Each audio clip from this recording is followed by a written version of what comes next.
नमस्कार, आप देख रहे हैं सी न्यूज भारत। मैं हूं आपके साथ ज्योति अरोरा। वक्त हो गया है न्यूज बुलेटिन का, तो आइए निगाह डालते हैं इस वक्त की खास खबरों पर। आजमगढ़ पुलिस अधीक्षक सुधीर कुमार सिंह द्वारा अपराध नियंत्रण अभियान के तहत थाना अहिरोला के क्षेत्र में भ्रमण कर रही थी, तभी मुखबिर द्वारा सूचना मिली कि गहजी की तरफ एक आदमी असला व कारतूस के साथ जाते दिखा। पुलिस ने पहचान कर उस अभियुक्त को गिरफ्तार कर लिया है। आजमगढ़ से सी न्यूज संवाददाता सीबी भास्कर की रिपोर्ट। आजमगढ़ थाना फूलपुर कोतवाली में 30 अक्टूबर को एक पीड़िता ने आकर तहरीर दी थी और उसी तहरीर के आधार पर दुष्कर्म करने वाले अभियुक्त को पुलिस ने गिरफ्तार कर लिया है। आजमगढ़ से सी न्यूज संवाददाता सीबी भास्कर की रिपोर्ट। आजमगढ़ थाना अतरौलिया, कंधारपुर सहित अलग अलग 3 थानों में 2 सगी बहनों द्वारा एक ही आरोपी के खिलाफ दुराचार का मुकदमा पंजीकृत कराने के खिलाफ पुलिस अधीक्षक ने प्रेस कॉन्फ्रेंस कर दी जानकारी। इसमें से एक बहन ने जो मुकदमा कल लिखाया, परसों थाना कंधारपुर में भी एक मुकदमा लिखाया था, वही अभियुक्त थे और वही वादनी थी।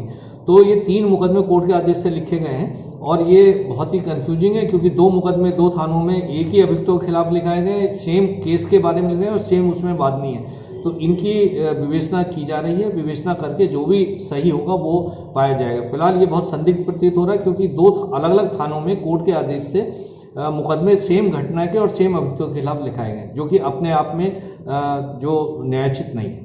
अच्छा सर, यहाँ तक महिलाओं की बात है, अगर कोई को बात करती है तो पुलिस उसका संज्ञान लेती है और जैसा वो करती है वैसा तहरीर मुकदमा करती है। लेकिन अगर ये बातें फर्जी पाई जाती हैं तो इस पर भी आप लोगों की किस तरह की कार्रवाई होती है? देखिए, कोई भी उसमें कानून में प्राविधान है, उसमें झूठा मुकदमा लिखाने की कार्रवाई का प्रावधान है और वो इसमें अगर पाया जाएगा तो निश्चित रूप से उन धाराओं में धारा 182 के तहत जो है कार्रवाई होगी। सर, क्या इसका डेटा पूर्व में भी निकाला जाएगा कि इन लोगों ने कभी और पूर्व में इस तरीके के मुकदमे नहीं दर्ज कराए हैं? प्रथम दृष्टया जो चीज़ें लग रही हैं कि 2 सगी बहनों ने 3 मुकदमे अभी 2 दिनों में दर्ज कराए हैं, इससे ये लगता है कि इनका पूर्व इतिहास अवश्य रहा होगा। उसकी भी विवेचना के दौरान छानबीन की जाएगी और यदि ऐसे मुकदमों में इन्होंने मुकदमे कराए हैं और उसमें इन्होंने फिर अनुचित लाभ लेके उन्हें ख़त्म कराया या उसमें बयान दिए तो निश्चित रूप से इनके खिलाफ कार्रवाई की जाएगी। Thank you. आजमगढ़ से सी न्यूज संवाददाता सीबी भास्कर की रिपोर्ट।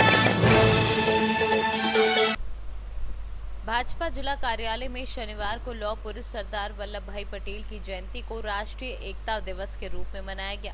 उनके चित्र पर माल्यार्पण कर श्रद्धांजलि अर्पित की गई।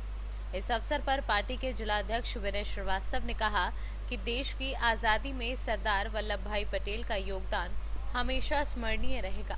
562 देसी रियासतों का भारत में विलय उन्होंने ही कराया। उन्होंने कहा कि सरदार वल्लभ भाई पटेल का जन्म 31 अक्टूबर 1875 को हुआ था।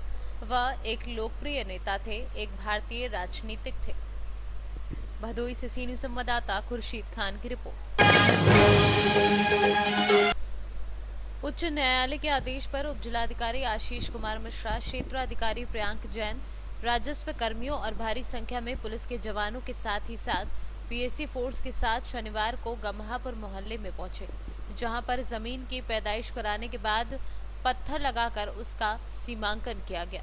नगर के उक्त मोहल्ले की जमीन पर अख्तर खां बनाम स्टेट के साथ उप जिलाधिकारी न्यायालय के साथ ही साथ अन्य न्यायालयों में मुकदमा विचाराधीन है, जिस पर आसपास के कुछ लोगों द्वारा अतिक्रमण कर लिया गया था। आज एक मिनट उप जिलाधिकारी तत्कालीन उप जिलाधिकारी भदोई के आदेश 18/9/2014 के क्रम में अख्तर खान बनाम स्टेट में सीमांकन की कार्रवाई की गई थी, उसकी पुष्टि की गई थी, जिसे यहाँ के स्थानीय कुछ लोगों ने पत्थरगड़ी की गई थी, उसको उखाड़ दिया था। तो उसमें अख्तर खां माननीय उच्च न्यायालय की शरण लिए थे। माननीय उच्च न्यायालय के आदेश दिनांक 21/10/2020 में स्पष्ट रूप से निर्देशित किया गया था कि अख्तर खान की जो भूमि है उसका सीमांकन करा के न्यायालय को अवगत कराया जाए और 3/11 तक उसमें प्रत्यपत्र पत्र और इंस्ट्रक्शन दाखिल करना है। तत्क्रम में माननीय उच्च न्यायालय के आदेश के क्रम में यहाँ पर पुनः सीमांकन की कार्रवाई की गई और पत्थरगड़ी की यहाँ पर करा दी गई।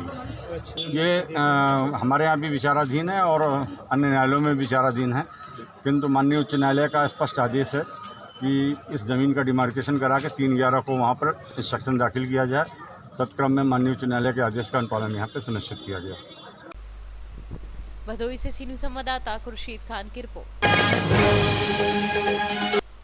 हरदोई थाना सुरसा ग्राम सथरी के रोशन की 20 अक्टूबर को दर्दनाक गला काटकर हत्या कर दी गई थी, जिसका खुलासा 31 अक्टूबर को थाना अध्यक्ष वीरेंद्र तोमर, एसपी अनुराग वत्स के द्वारा किया गया। सथरी गांव का सुरता थाने के सुथरी गांव का रहने वाला है। उसकी डेड बॉडी एक खेत में मिली थी। इस घटना का घटनास्थल का निरीक्षण हमारे सभी ऑफिसर्स और फील्ड यूनिट द्वारा किया गया था। इस घटनास्थल निरीक्षण के बाद जो तहरीर मिली थी, उसके बाद नामजद मुकदमा इसमें अहिवरन, रामचंद, विपिन और छोटे के खिलाफ दर्ज किया गया था। इस घटना के नामजदगी होने के बाद पुलिस ने बहुत मेटिकुलसली इसमें इन्वेस्टिगेशन पुलिस कर रही थी, सारे एविडेंसेस कलेक्ट करने का प्रयास कर रही थी। उसमें हमारे सीओ सिटी और हमारे एसओ सुरसा ने बहुत मेहनत की, इनकी टीम ने, हमारी एसओजी की टीम ने बहुत मेहनत की। और जो नामजदगी की गई थी, जब इन्वेस्टिगेशन बहुत थॉरोली की गई, सारे एविडेंसेस को कलेक्ट किया गया, तो इन्वेस्टिगेशन में कुछ दूसरी बात निकल के आई और जिनको नामजद किया गया था वो इसमें मुलजिम ना पाते हुए इसमें अन्य 3 लोग प्रकाश में आए, जिनका नाम शीतला, माया प्रकाश और राम प्रसाद है। घटना का मोटिव मैं आपको बता दूं कि जो शीतला है उसकी एक भांजी है, जिसके साथ में मृतक की बातचीत थी। उस बातचीत को उस दिन रात में उन्होंने देख लिया था, जिसका उन्होंने विरोध किया। उस लड़की को भी कमरे में बंद कर दिया और रोशन के साथ उन्होंने ये घटना की। पुलिस ने जो सीन ऑफ क्राइम पर जो एविडेंसेस मिले और जो शीतला के घर से कुछ एविडेंसेस मिले, उनको कनेक्ट किया और उसके बाद क्रॉस इंटरोगेशन बहुत सस्टेन तरीके से की गई, जिसमें ये सारे तथ्य खुल के आए हैं। पुलिस ने इसमें जो आला कत्ल है उसको बरामद किया है, एक सफेद शर्ट, एक बोरी और एक ईंट का टुकड़ा बरामद किया है।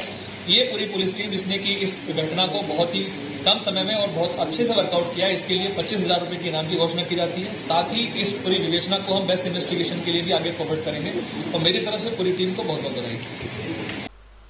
हरदोई से सी न्यूज़ संवाददाता विकास सिंह की। फिलहाल इस वक्त के न्यूज बुलेटिन में बस इतना ही। देश और दुनिया की तमाम बड़ी खबरों के लिए आप देखते रहिए सी न्यूज़ भारत।